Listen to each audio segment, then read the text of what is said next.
Sang madilim at mahabang pasilyo. Mga sulo ang tanging ilaw. Sa magkabilang gilid, mga selda na bakal ang harang. Sa dulo, puro kadiliman. Katahimikan, hanggang sa marinig ang mahihinang yabag. Biglang lumitaw ang isang halimaw na may sungay ng toro. Pulang-pula ang mga mata nito. Galit at gutom ang dala. Sa ilalim nito, isang lalaking duguan ang nakagapang. Basag ang mukha, puno ng dugo, pero matalim pa rin ang tingin. Galit na galit, sumigaw siya sa isip niya, lintik. Tumama ang kanyang kamao sa malamig na batong sahig. Duguan na ang kanyang kamay. Gigil na gigil siya, bulong niya, hayop kang demonyo ka. Dalawa pang halimaw ang lumabas mula sa dilim. Hubad ang mga pangil, handa ng umatake. Sa sahig, kalat ang dugo. Patak na patak, tanda ng labanang walang awa. Nanginginig ang kanyang kamay sa galit at sakit. Paano nagawa sa akin ito ng matandang iyon? Sigaw ng isip niya, pinagtaksilan siya. Imposible, bulong niya sa sarili habang nakatingin sa basang bato. Hindi dapat ganito ako mamamatay. Sa gitna ng dugo at putik, tumingin siya pataas. Bakas sa mga mata niya ang pagtanggi sa kapalaran. Hindi ako dapat mamatay ng ganito. Biglang may sumulpat na higanteng ahas na may sungay at mapupulang mata. Parang dragon ang tindig nito. Sumugod ito pababa sa kanya. Kahit wasak na ang katawan, tumayo ang kanyang loob. Hindi ako mamamatay na parang aso. Sigaw niya, Soju Hian, 38 taong gulang. Mukhang dito na ako mamamatay ngayong araw. Tomb Raider King. Unang kabanata. Kung tatanungin kung saan nagsimulang magkagulo ang lahat, babalik tayo 15 taon na ang nakalilipas. Taong 2025. Biglang lumitaw ang mga libingan sa buong mundo. Kasabay ng paglitaw ng mga libingan, yumanig ang malalakas na lindol. At sa loob ng mga libingang iyon, natagpuan ang tinatawag na mga relic. Ang mga relic, sila ang nagpabago sa takbo ng mundo. Katulad ng mga nakasulat sa sinaunang alamat, epiko, at kwentong bayan, ang mga relic ay may taglay na napakalaking kapangyarihan. At ang mga relic na lumitaw sa ating mundo ay hindi naiiba. Binibigyan nito ang tao ng iba't ibang klase ng kakayahan. May nakakabuhat ng sasakyan, may nakakakontrol ng apoy. Dahil dito, kumalat ang mga kwento ng mga taong nabago ang buhay dahil sa mga relic. Kaya naman, marami ang nagtalaga ng kanilang buong buhay para hanapin ang mga ito. Medyo huli na akong sumabak sa paghahanap kumpara sa iba. Pero sa dulo ng lahat ng paghihirap ko, natagpuan ko rin ang isang kahangahangang relic. Ang relic ng arkeologo. Isa itong relic na nagbibigay ng malawak na kaalaman tungkol sa mga libingan at mahahalagang impormasyon tungkol sa iba pang mga relic. Nakuha ko ang jackpot. Sa wakas, matatapos na ang buhay kong puro kamalasan. At magsisimula na ang bago kong buhay bilang isang makapangyarihang relic user. Pero mukhang huli na ang lahat para sa akin. Isang bagong batas ang namayani sa buong mundo. Ang mga ganid na nakakolekta ng maraming relic ay nagsimula itong sakalin at monopoliyahin. Gumawa sila ng bagong lipunan. Gumawa sila ng mga batas para limitahan ang paggamit nito. Ang tanging pagpipilian na lang ay magtrabaho para sa mga uhaw sa kapangyarihang iyon. Dahil sa pambihira kong kasanayan sa paghuhukay, napansin ako ng isang malaking kumpanya na TKBM. Ni-recruit nila ako para magtrabaho sa kanila. Ang CEO ng kumpanyang ito, si Kwon Tae-jun, ang nagsabi sa akin na hindi magiging madali ang trabaho ko. Dahil doon, napakahirap ng trabaho ko. Maraming beses akong napilitang dumihan ng mga kamay ko. Kung iisipin, para akong naging smuggler, magnanakaw, at especially iya.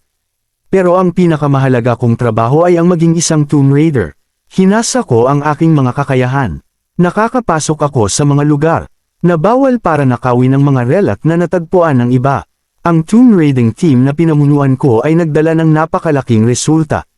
Makalipas ang ilang taon, si CEO Kwon ay naging pinakamalakas na relic user sa buong mundo. Pero lahat ng iyon ay dahil sa mga relic na ninakaw namin at kinamkam niya. Habang tumataas ang katayuan ni CEO Kwon, mas lalo akong kinamuhian ng iba. Tinatawag nila akong basura na nagtatrabaho sa paanan ng isang diktador. Kahit ganoon, nagpatuloy ako sa pagtatrabaho. Ano pa bang magagawa ko para mabuhay sa mundong nalulunod sa kapangyarihan ng mga relic? Pero sa totoo lang, hindi ko inaasahan na ganito ang magiging wakas ko. Ang misyon na kinaroroonan ko ngayon ay isang bitag. Bitag na plinano ni CEO Kwon. Sinadya ng hayop na iyon na isubo ako at ang mga kasama ko sa isang imposible at nakamamatay na misyon. Dahil pambihira ang mga kakayahan namin, naramdaman niyang may banta kami sa kanya. Napakawalang hiya talagang matandang iyon. Isang malakas na tunog ng pagkawasak. Sinunggaban siya ng dambuhalang ahas. "Aray, ikaw!" Bulong niya habang dumadaos-dos ang duguan niyang kamay sa sahig at may nahawak ang kung ano. "Taba mong ahas ka," sigaw niya sa nilalang. "Hindi ka pa ba nasisiyahan? Kinain mo na lahat ng kasama ko. Sige, lumapit ka," sigaw niya habang duguan ang mukha. "Dudurugin ko ang mga laman loob mo." At ang Kwantejun na iyon. Napatingin siya sa nakabukang bibig ng halimaw. "Kahit mamatay ako at maging multo, gagawin ko ang lahat para sirain ang buhay mo." Isang boses ang biglang umalangaw-ngaw. Malamig at malalim. "Diyos ko, ang ingay mo naman." Napalunok si Soju Hyun. Nasa harap na niya ang bunganga ng ahas. "Ano?" Gulat niyang reaksyon. Lumingon ang ahas na parang may sariling isip. "Anong sinabi mo?" Tanong ni Ju Hyun, hindi makapaniwala. "Oh, ano ito? Naririnig mo ako?" Sagot ng boses mula sa ahas. "Akala mo ba ngayon lang ako nakarinig ng boses ng isang relic?" Sagot ni Ju Hyun pabalik. "Hindi ko alam kung saang Diyos ka nanggaling, duguan pero matapang pa rin ang kanyang boses. Pero habang nakikiusap pa ako ng maayos, paalisan mo ang ahas na ito at palabasin mo ako rito. Sa tingin mo ba talaga ay mabubuhay ka pa sa katawang iyan?" Tanong ng boses. Nakayuko si Ju Hyun. "Duguan, nahati na sa dalawa ang katawan mo. Pinipilit mong kumapit sa buhay mo, pero hindi ka na magtatagal." Tumingin siya pataas, nanghihina na. "Ito na ang katapusan ng buhay mong kahabag-habag. Kahit nataglay mo ang pambihirang talento, mukhang huli ka ng ipinanganak." Umatungal ang ahas. "Hindi mo man lang naranasan ang kapangyarihang nakuha mo. Huwag kang magsalita na parang kilala mo ako." Ngit-ngit ni Ju Hyun. "Sa tingin mo ba Jin Osto kung mabuhay ng ganito? Ang buhay ko, lintik. Lalo lang akong nagagalit kapag iniisip ko." Sigaw niya. "Hayop na matandang iyon. Gagawin ko ang lahat para mapatay ko siya." Tumawa ang boses. "Hahaha, nakakaaliw ka. Sayang naman kung mamamatay ang ganyang talento." Isang nakakasilaw na liwanag ang bumalot sa buong lugar. "Anong ginagawa mo?" Sigaw ni Ju Hyun. "Bibigyan kita ng pagkakataon," sabi ng boses. "Isang ibon." Takang tanong ni Ju Hyun nang makita ang isang nagliliwanag na uwak. "Tingnan natin kung talagang maaangkin mo ang trono ng hari sa pagkakataong ito." Umuugong ang hangin. Naglalaho ang kanyang ulat. "Og, hari, hari ka dyan." Nanatiling matalim ang tingin ni Ju Hyun. "Ano man ito? Hero rank ba ito? O baka god rank na relic?" Mukha rin itong uwak. Hinawakan niya ang kanyang ulo. "Ha? Ano ito? Ang mga binti ko." Gulat na gulat siya nang makita ang buo niyang katawan. "Ayos lang ako. Anong nangyari?" Kinapa niya ang dibdib niya. Wala na rin lahat ng sugat. Lam-ingaling siya. Isa itong police station. Estasyon ng pulis. "Anong nangyayari? Hoy ikaw, ano bang pinagsasabi mo dyan?" Senggal ng isang pulis. "Kanina pa kita tinatanong kung sino ka. Akala mo ba buong araw kami maghihintay?" "Ah, ganun ba?" Sagot ni Ju Hyun. Buntong hininga. "Pangalan mo, utos ng pulis. Ang uwak ba ang may gawa nito?" Tanong ni Ju Hyun sa sarili. "Pangalan, panaginip ba ito? O guni-guni?" Hindi ito pwedeng panaginip lang."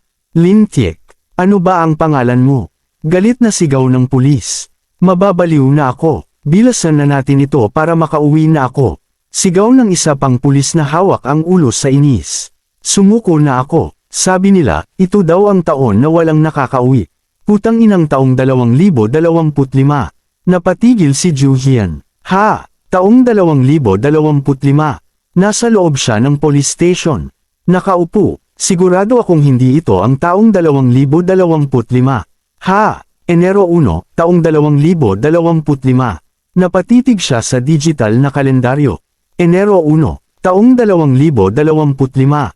Alas 10:40 ng umaga.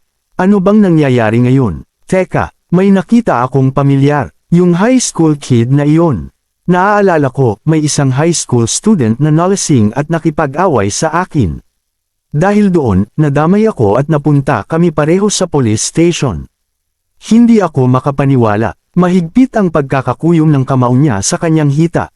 Totoo ba ito? Nakaupo siya, seryoso ang mukha, pinagpapawisan. Talaga bang bumalik ako ng 15 taon? Tingnan natin kung talagang maaangkin mo ang trono ng hari sa pagkakataong ito. Alingaw-ngaw ng boses ng uwak sa isip niya. Nanlaki ang mga mata niya. Panipi tandang padamdam panipi. Kung Enero ng 2025 ngayon, tahimik pa ang mundo. Nasa labas na siya ng police station, kasama ang 2 tao. Gabi na, bago pa lumitaw ang mga relic. Nasa loob siya ng isang kuweba. May altar sa gitna, lumulutang ang isang kumikinang na relic. Panahon pa ito bago lumitaw ang mga god rank na relic. Kung ganun, makokolekta ko lahat ng relic. Isang ngisi ang sumilay sa kanyang labi. Lumutang sa paligid niya ang mga imahe ng mga relic. Libro, bungo, pluma, krus, orasan. Buo pa rin ang dati kong kaalaman at alaala. Mas mauuna akong makakakolekta ng mga relic kaysa sa kahit sino. Hahaha, isang marahang tawa, puno ng kumpiyansa. Ngumisi siya, matangos ang mga mata, nagiging panabik na ito. Thank you mga boss, stay tuned lang pa, like, share and subscribe na lang para updated kayo sa mga upload natin.